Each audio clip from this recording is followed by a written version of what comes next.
Chers amis d'RCF, merci de nous retrouver. Merci à François d'Assise de continuer à nous entraîner dans cette méditation.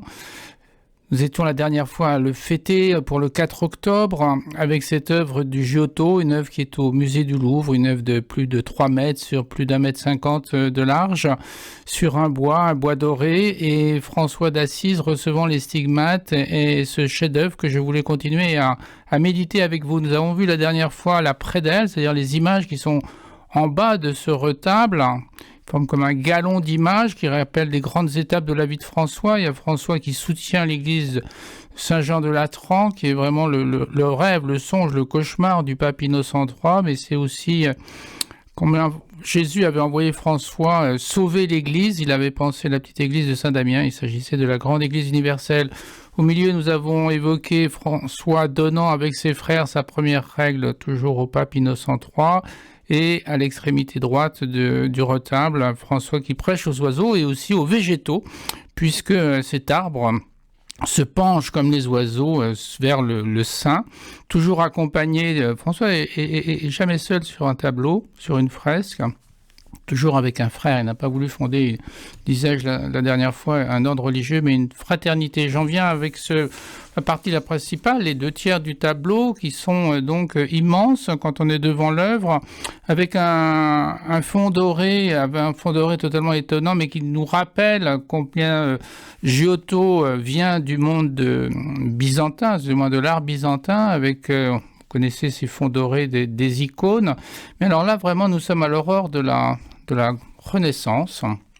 Et dans ce siècle où tout a été nouveau pour l'Église et pour l'homme, grâce à la vie de François d'Assise, combien il a ramené le ciel sur la terre en faisant cette première crèche à Greccio, comment par sa vie de pauvre, il a ramené l'Église dans un réel douloureux de l'humanité, combien aussi la peinture va avoir vraiment un tournant. On pourrait dire vraiment que le Giotto di Bondone, qui est né à peu près une cinquantaine d'années, un demi-siècle après la mort de François d'Assise, eh bien combien le Giotto aussi a permis à la peinture, pas dire, je ne sais pas s'il était sûrement, en tout cas il a connu la spiritualité de François d'Assise, mais vraiment il a permis aussi ce départ de la peinture vers le réel et d'intégrer dans la peinture une végétation, des rochers, des maisons, c'est-à-dire le monde des hommes. Alors dans ces stigmates de François recevant...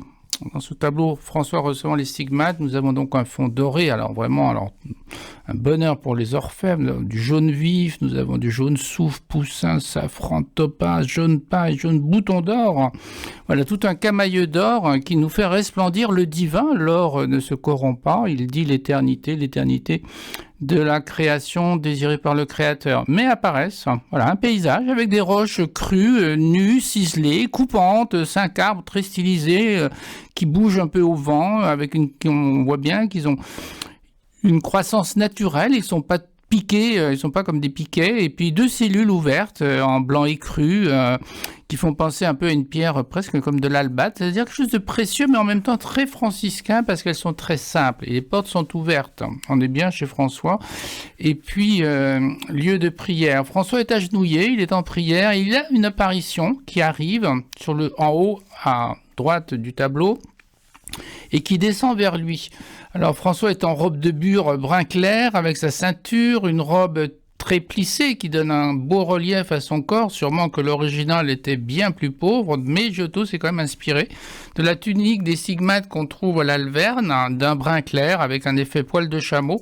On voit qu'il a été sensible à cette couleur. On n'est pas très sûr de comment était la couleur de François, plutôt un brun, un gris. Voilà, il y a beaucoup d'études qui ont été faites là-dessus, mais je pense que Giotto a fait vraiment un beau choix. Un beau visage émacié de François, il est jeune encore, il a la barbe et moustache fine qui ne cachent pas son visage, un nez fin, des lèvres fines, fermées, paroles qui écoutent, une oreille droite tout à l'écoute de cette apparition. Et cette apparition, c'est le Christ. C'est le Christ qui apparaît nu mais couvert des ailes des séraphins, de 6 ailes couleur carmin, et qui vient à François. François est en contre-plongée, il regarde ce Christ, et puis le Christ descend comme un oiseau avec des bras étendus, comme accroché à une croix. Et du corps du Christ descendent des traits, 5 fois 3 traits qui sortent de ses plaies, comme vraiment une rencontre de la Trinité à travers les plaies du Christ, les 5 plaies du Christ, les clous qui ont transpercé ses mains, la lance qui a transpercé son côté, et puis les pieds qui ont été transpercés de clous. Et le Christ, avec ses rayons, a aussi des ailes qui couvrent sa nudité. Il est comme François. François est un autre Christ en ce don des stigmates. C'est aussi l'apothéose de la vie de François. Nous sommes 2 ans avant sa mort. François, on parle beaucoup du succès de l'ordre franciscain, mais il transpire aussi l'échec à la fin de sa vie. C'est peut-être aussi le signe des stigmates, ce sens que son ordre devient un petit peu mondain, même beaucoup. Et c'est le contraire de ce qu'il avait voulu. Il voulait une fraternité, voilà, que ça devienne une congrégation qui se structure avec les biens de ce monde et les lois de ce monde.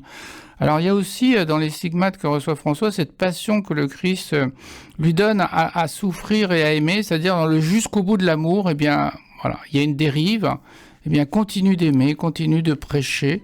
C'est ce que le Christ a fait sur la croix. C'est ce que François va faire pendant les 2 dernières années de sa vie, de 1224 à 1226, sur un petit âne. Il va continuer à prêcher, entouré de quelques frères fidèles, et de continuer à dire cet amour irréversible, qui ne veut pas la souffrance de l'homme, mais qui par amour, je le vois à l'hôpital, combien d'hommes, de femmes, combien de parents voudraient s'intégrer, prendre les stigmates de la souffrance de leur enfant. Ainsi Dieu, jusqu'à la grande victoire de Pâques.